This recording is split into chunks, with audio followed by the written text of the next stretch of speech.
शस्त्र तो अपना कार्य तब का कर चुका वत्स। तुम्हारा बैरी मृत्यु को प्राप्त हो चुका है, परंतु तुम्हारा क्रोध अभी तक शांत नहीं हुआ। हे शिव, मैं आपको पहचान गया। मेरे पिताश्री ने जिस रूप का वर्णन किया था वही रूप मेरे समक्ष है, किंतु यह भेंट कितनी अनूठी है। मैं तो समझ रहा था कि मैं दुष्ट सहस्त्रार्जुन के सैनिकों से दूर भाग रहा हूँ, परंतु मुझे ये ज्ञात नहीं था कि मैं वास्तव में आपकी ओर आ रहा हूँ। हे कैलाशवासी, मेरा प्रणाम स्वीकार कीजिए। पुत्र, तुम्हारे आक्रोश ने मुझे तुम्हारे सम्मुख प्रकट होने पर विवश कर दिया। क्या मेरा आक्रोश अनुचित था? जो जन्म से दुष्ट सहस्त्रार्जुन और उसके सैनिकों का आतंक देखता रहा, उससे आक्रोश के अतिरिक्त और किस वस्तु की आशा की जा सकती है? तुम्हारा आक्रोश अनुचित नहीं है वत्स, अधीर हो जाना अनुचित है। सहस्त्रार्जुन के एक दो सैनिकों का वध करके तुम उसके आतंक का अंत नहीं कर सकते। क्यों नहीं कर सकूंगा? इसलिए कि सहस्त्रार्जुन बहुत शक्तिशाली है और ये शक्ति उसकी कठोर तपस्या का वरदान है। उसे बहुत बड़ा वरदान मिला है। तो क्या इस वरदान का कोई उत्तर नहीं है? उतनी ही कठोर तपस्या। कैसी तपस्या होगी? हे शिव, मुझे बताइए, मैं ये तपस्या अवश्य करूंगा। ये तपस्या मंत्र जाप द्वारा नहीं, शस्त्र विद्या सीख कर परिपूर्ण होगी। तुम्हें 10 वर्ष तक ऐसी शस्त्र विद्या सीखनी होगी जिसका प्रयोग बहुत कम हुआ है। परंतु हे नीलकंठ, मेरे पिताश्री तो शस्त्र विद्या को ब्राह्मण संस्कारों के विरुद्ध समझते हैं। मुझे कौन देगा ये शिक्षा? कहाँ मिलेगी ये शिक्षा? कौन होगा मेरा गुरु? ये शिक्षा तुम्हें कैलाश पर मिलेगी और ये शिक्षा मैं दूंगा तुम्हें।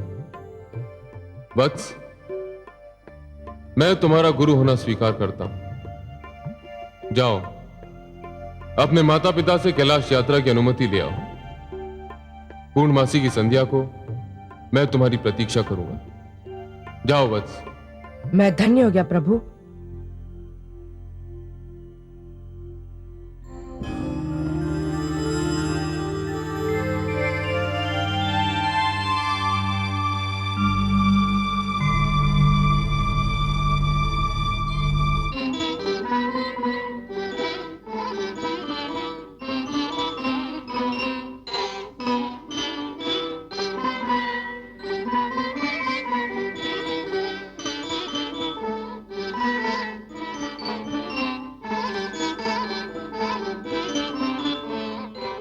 इस अचानक निमंत्रण का कारण समझ में नहीं आया। महाराज सहस्रार्जुन ने आसपास के सभी क्षेत्र जीत लिए हैं। संभवतः यही शुभ समाचार सुनाने के लिए हम सबको यहाँ आमंत्रित किया है। संभवतः क्यों कह रहे हो मित्र? हमें बुलाने का अवश्य यही कारण होगा, अन्य कोई कारण हो ही नहीं सकता। विराजिए, आइए आइए।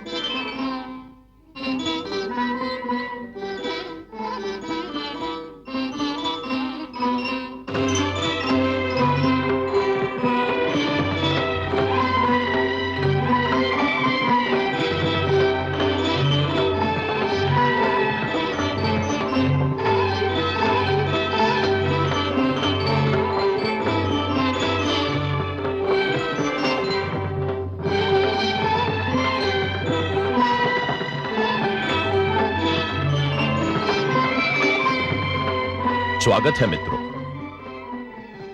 हम आपके स्वागत के लिए पलके बिछाए बैठे थे। हम आपको एक शुभ समाचार देना चाहते थे। हम वो शुभ समाचार सुन चुके हैं महाराज। हम तो स्वयं आपको बधाई देने के लिए आना चाहते थे महाराज। महाराज, आपकी शक्ति के समक्ष समस्त शत्रुओं के सिर झुक चुके हैं। इसका एक कारण है मित्रों। वो कारण तो दिखाई नहीं देता, परंतु भगवान दत्तात्रेय की अनुकंपा से हमारे शस्त्र हाथ हैं। इसी कारण हमें सहस्त्रार्जुन कहा जाता है। हमारे हाथों में सहस्त्र हाथों का बल है। दिखाई दें अथवा दिखाई ना दें, हम सब ये जानते हैं, यदि महाराज सहस्रार्जुन कह रहे हैं तो सर्वथा सत्य होगा। ये सत्य नहीं होता तो हमारे क्षेत्रों में फैले हुए आश्रमों की महिमा कैसे समाप्त होती? ऋषियों का बल और साहस कैसे टूटता? और 25 शक्तिशाली क्षेत्र आपके चरणों में शीश कैसे नवाते? उनके राज्य आपके राज्य का अंश कैसे बनते? और अब तो ऐसा कोई बचा भी नहीं है जो आपके समक्ष अपना सिर उठा सके। यही तो तुमसे चूक होगी मित्र।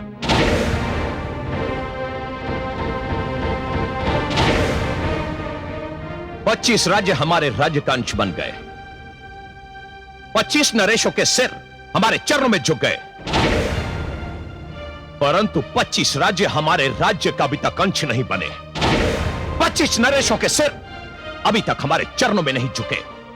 हे महिष्मति नरेश, हम समझे नहीं कि आप किन राज्यों और किन नरेशों की बात कर रहे हैं। हम तुम्हारी बात कर रहे हैं मित्रों, जिनके राज्य अभी तक हमारे राज्य का अंश नहीं बने। हम तुम्हारी बात कर रहे हैं मित्रों, जो हमारे समक्ष अभी तक सिर उठाए खड़े हैं। किंतु हम तो आपके मित्र हैं महाराज। शक्ति के प्रदर्शन में हम मित्र और शत्रु को एक ही आंख से देखते हैं। हम अधीन राज्य और झुके हुए सिर देखना चाहते हैं। वो सिर चाहे हमारे मित्रों के हों। तो आप चाहते क्या है महाराज? आप सबका आत्मसमर्पण, अर्थात कि आप सभी अपने अपने राज्यों को महेशपति नरेश के प्रति समर्पित कर दो और हमारी अधीनता स्वीकार कर लो। यह धोखा है। नाम में क्या रखा है मित्रों? हमारे आदेश का जो भी नाम भला लगे वही रख लो, परंतु हमारे आदेश का पालन अवश्य होना चाहिए। हम आदेश का पालन नहीं करेंगे महाराज।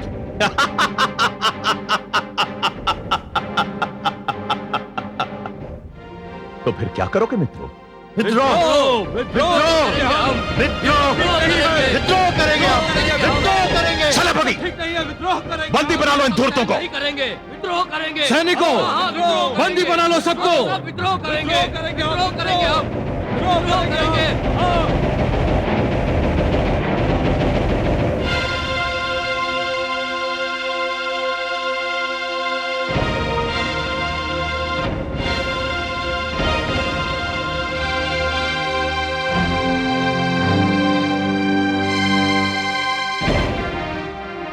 आज हम तुम्हारा कुछ नहीं बिगाड़ सकते सहस्त्रार्जुन।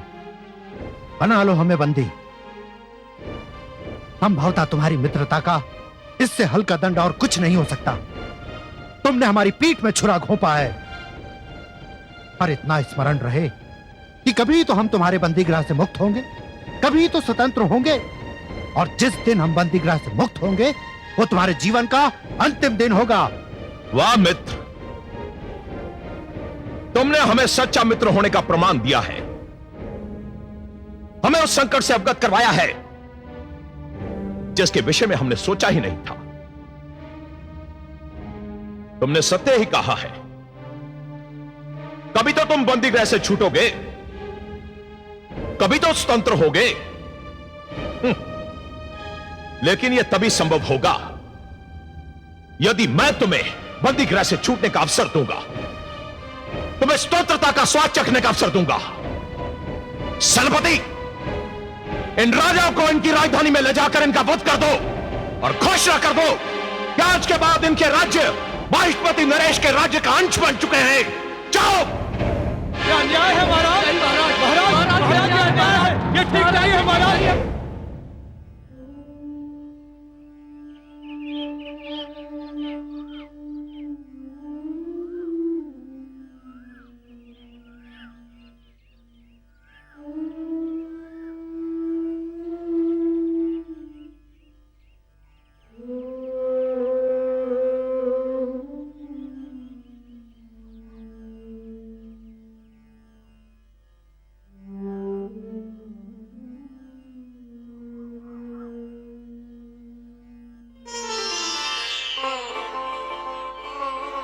प्रणाम माते। आयुष्मान भव। तुम्हें देखने को मेरे नयन तरस गए हैं पुत्र। कई कई दिन बीत जाते हैं तुम्हें देखे बिना। तुम क्या जानो माँ की ममता क्या होती है पुत्र। जानता हूँ माते, जानता हूँ मैं। माते, मैं आपकी ममता का ऋण नहीं चुका पा रहा हूँ, आपको वो सुख नहीं दे पा रहा हूँ जो कि एक पुत्र का धर्म है। पर क्या करूं, मैं विवश हूं। विवश हो? किससे किसने विवश किया तुम्हें पुत्र? मेरे संकल्प ने, मेरे निश्चय ने, मेरे निर्णय ने। और आज भी मैं आपको कोई सुखद समाचार देने नहीं आया हूं। मैं आपसे दूर जा रहा हूं 10 वर्ष के लिए। जा रहे हो? 10 वर्ष के लिए? तुम कहाँ जा रहे हो पुत्र? मैंने शिवशंकर के पास कैलाश पर्वत पर जाने का निर्णय किया है। मैं उनके साथ 10 वर्ष तक रहकर उनसे शस्त्र विद्या सीखूंगा। आपकी अनुमति लेने आया हूं। जब निर्णय ले ही लिया है तो अनुमति की कोई आवश्यकता तो रह ही नहीं जाती पुत्र। अपने जीवन के विषय में निर्णय लेने की अनुमति तो तुमने मुझसे मांगी नहीं। अब जाने के लिए अनुमति मांगकर औपचारिकता क्यों निभा रहे हो? ऐसा मत कहिए माते। आप तो भली भांति जानती है कि परिस्थितियों ने मुझे इस निर्णय पर विवश कर दिया है। ऐसा लगता है पुत्र, इस संसार में केवल मां और ममता ही विवश नहीं है। शेष सब किसी ना किसी कारण से विवश हैं। क्या बात है राम? कहां जा रहे हो तुम? तो माता की अनुमति की आवश्यकता पड़ गई है? मैं कैलाश जा रहा हूं पिताश्री। कैलाश? क्यों? क्योंकि मैं इस निष्कर्ष पर पहुंच चुका हूं कि अत्याचार को चुपचाप सहते रहना भी स्वयं पर अत्याचार है। आतंक का मुख्य दर्शक बने रहना भी आतंक को प्रोत्साहित करना है। मैं सहस्त्रार्जुन का अत्याचार और आतंक समाप्त करने के लिए भगवान शिव से शस्त्र विद्या सीखने जा रहा हूं। मैं तुम्हारे विचारों से सहमत नहीं हूं पुत्र, किंतु मुझे अभी यह लगता है कि तुम अधीर हो उठे हो। तुम धैर्य से कार्य नहीं ले रहे हो पुत्र। आप जिसे धैर्य कहते हैं, मुझे उस पर आत्महत्या का संदेह होता है। मुझे मृत्यु से डर नहीं लगता पिताश्री, किंतु मैं उस मृत्यु के नाम से भी घृणा करता हूँ जो केवल इसलिए आ दबोचे कि हमने जीने का प्रयत्न ही नहीं किया था। पुत्र, यदि तुम जाने की हट कर रहे हो तो जाओ, किंतु एक बात याद रखना पुत्र, ब्राह्मण कभी हत्यारा नहीं होता। यदि मेरा ब्राह्मण होना ही मुझे अन्याय से लड़ने से रोकता है तो जाइए पिताश्री, मैं आज से ब्राह्मण नहीं रहा।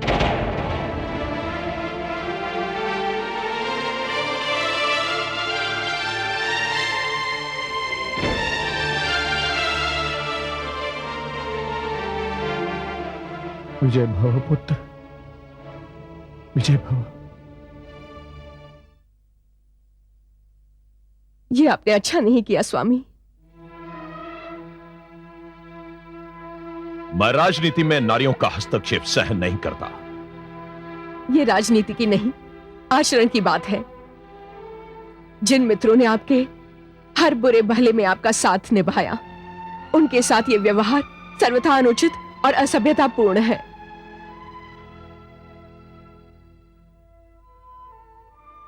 नहीं महारानी, राजा का केवल एक आचरण होता है, सीमाओं का विस्तार और शक्ति की वृद्धि। यह केवल आचरण ही नहीं, राजा का धर्म भी होता है, और मैं केवल अपना धर्म ही निभा रहा हूं। मुझे इस मार्ग पर चलने से रोकने का किसी को कोई अधिकार नहीं।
भ्राता श्री, क्यों ना हम कल सुबह आखेट पे चले?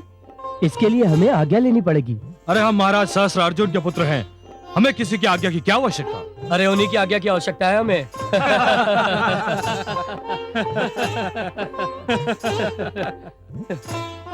प्रणाम माते। आयुष्मान भव। क्या बात है माते, आप बहुत अधीर दिखाई दे रही हैं। अधीर नहीं, भयभीत कहो पुत्र। भयभीत? किससे भयभीत हैं आप? समय से, भविष्य से। बात क्या है माते? पुत्रों, बुरा समय आने की पहचान ये है कि मनुष्य सीधी राह पर चलते चलते उल्टी राह पर मुड़ जाता है। कौन उल्टी राह पर मुड़ गया है माते? तुम्हारे पिताश्री। वो कैसे? जब मित्रों से विश्वासघात किया जाने लगे, जब सहयोगियों के अधिकार छीने जाने लगे, जब साथ देने वालों का साथ छोड़ दिया जाए, तो जान लो कि समय संकट लेकर तुम्हारी ओर दौड़ा चला आ रहा है। हम अब भी कुछ समझे नहीं माताश्री। पिताश्री ने ऐसा क्या कर दिया है? तुम्हारे पिताश्री ने अपने सहयोगी राजाओं को बंदी बनाकर उनके वध का आदेश दे दिया है। उनके राज्यों को माहिष्मति की सीमाओं में मिला लिया है। यह सब उचित नहीं है। मैंने उन्हें समझाने का भरसक प्रयास किया, पर वे नहीं माने। पुत्रों, तुम मेरी सहायता करो, मेरे साथ चलो। उन्हें समझाओ कि यह विनाश का मार्ग है, अनर्थ का मार्ग है। पुत्रों, तुम्हारी मां तुम्हें ममता की दुहाई दे रही है। चलिए माताश्री।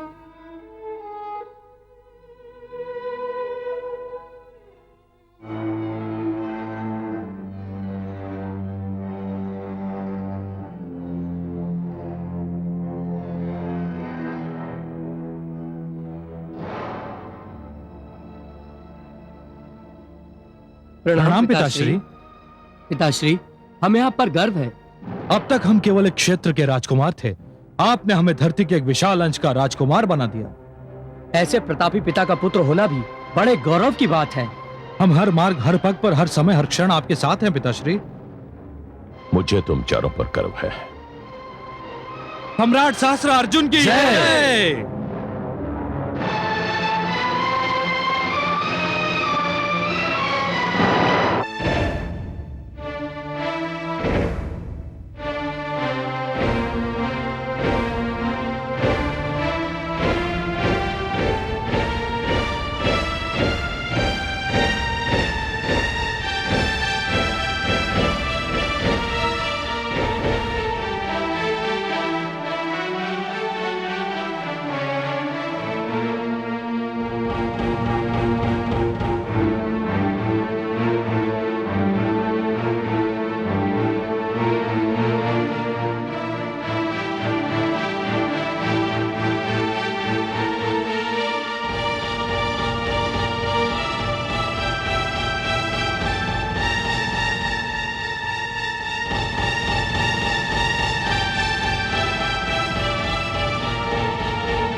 आओ पुत्र, निश्चित समय पर आकर तुमने शिष्य धर्म का प्रथम पाठ पूर्ण किया।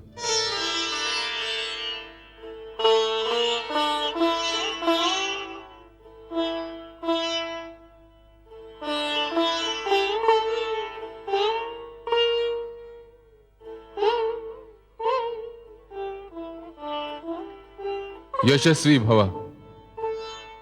चिरंजीवी भव।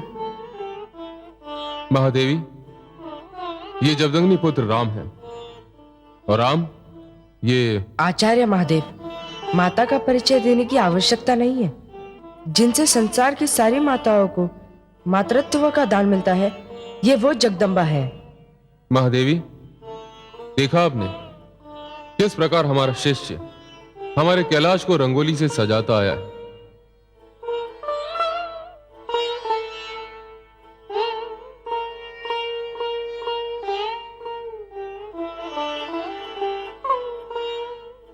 देवाधिदेव, ये तो रक्त है, हमारे राम के कोमल पैरों का रक्त।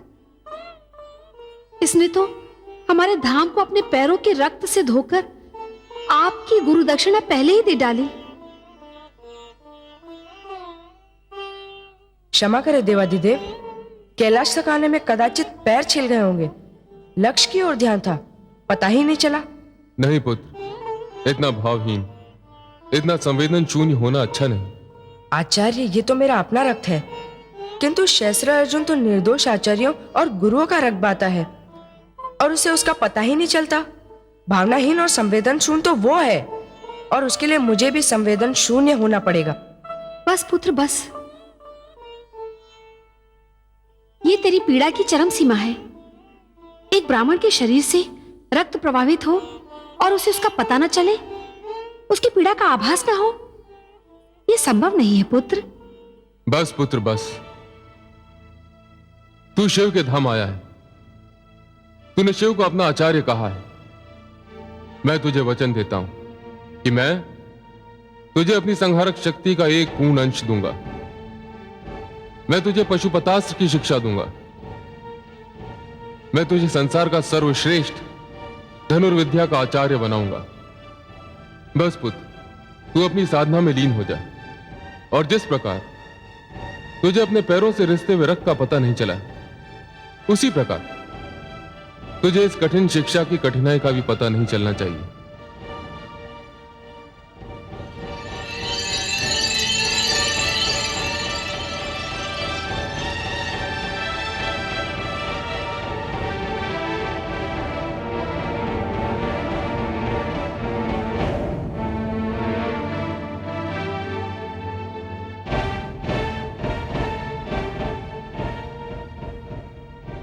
हे जमदग्नि पुत्र राम, मैं शिव गुरु शिष्य परंपरा के अनुसार तुम्हें अपना शिष्य स्वीकार करता हूं और वचन देता हूं कि मैं अपने गुरु धर्म का पालन पूरी निष्ठा से करूंगा।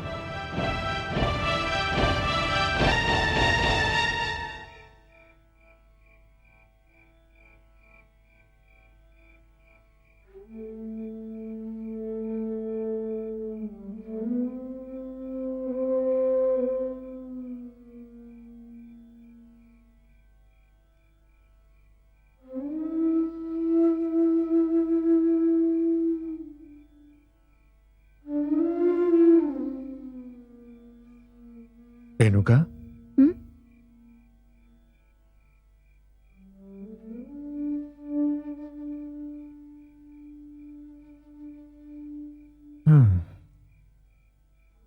क्या बात है प्रिय?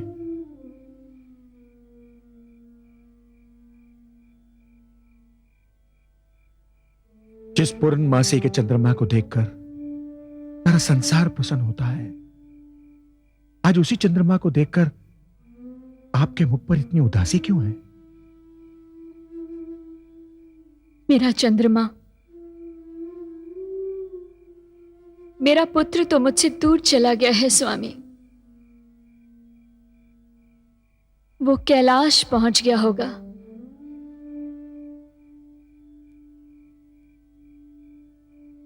मैं तो चंद्रमा को इसलिए निहार रही थी क्योंकि चंद्रदेव तो भगवान शिव की जटा पर विराजते हैं और इस समय हमारा पुत्र राम भी उन्हीं के समक्ष खड़ा होगा। आप सत्य कह रही हैं देवी, आपका पुत्र मोह उचित है, किंतु एक बात का ध्यान रखना रेणुका, हम आचार्य परंपरा के लोग हैं। पुत्र विछोह में कहीं ऐसा ना हो कि आपका ध्यान हमारे अन्य शिष्यों की ओर से हट जाए। नहीं स्वामी, ऐसा कदापि नहीं होगा। मैं माता होने के साथ साथ एक गुरु पत्नी भी हूं। मेरे लिए संतान शब्द की परिभाषा अन्य माताओं से भिन्न है। मेरे लिए मेरे शिष्य मेरी संतान से अधिक महत्वपूर्ण है स्वामी। तुम धन्य हो।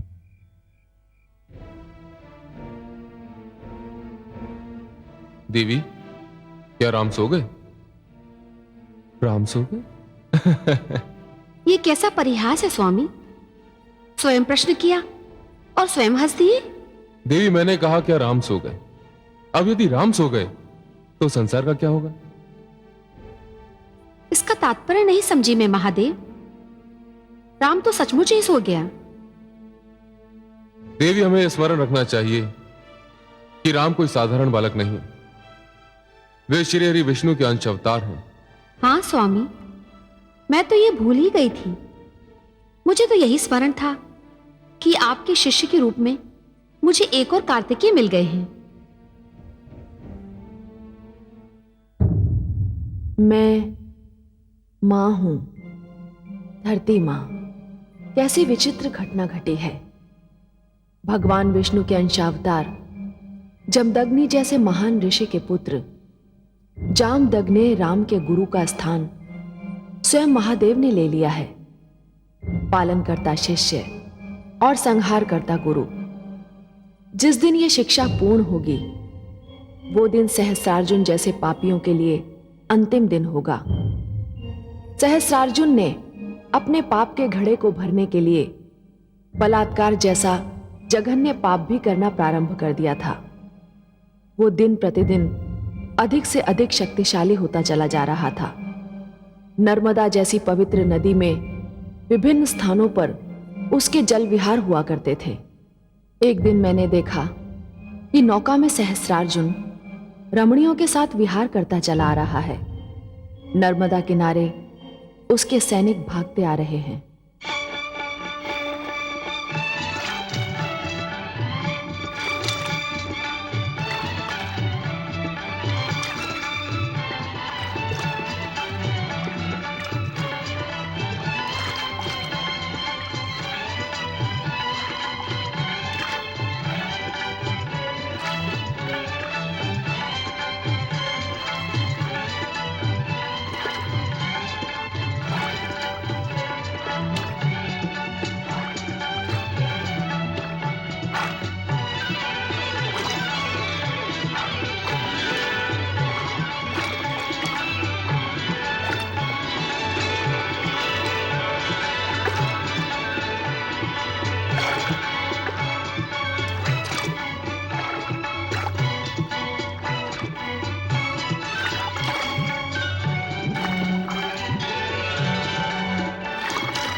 अपने मृत्यु को निमंत्रण दे रहा है।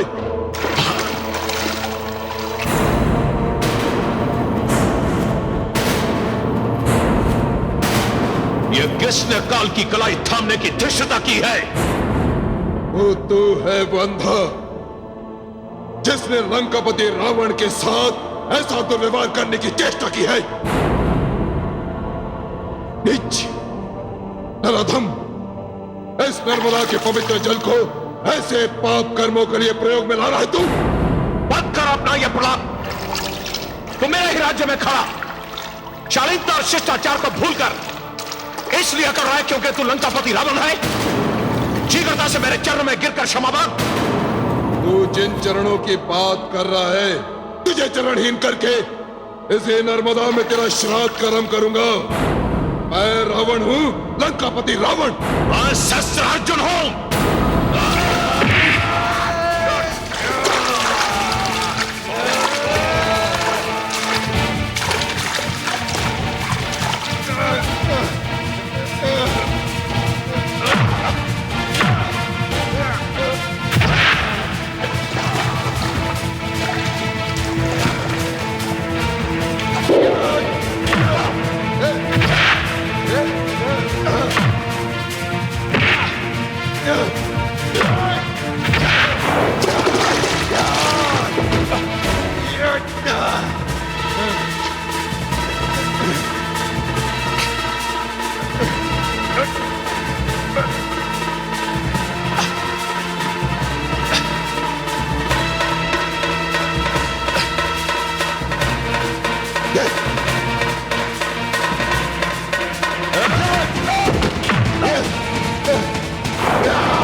बंदी बना लो इसे और इसे हमारे समक्ष दरबार में प्रस्तुत करो।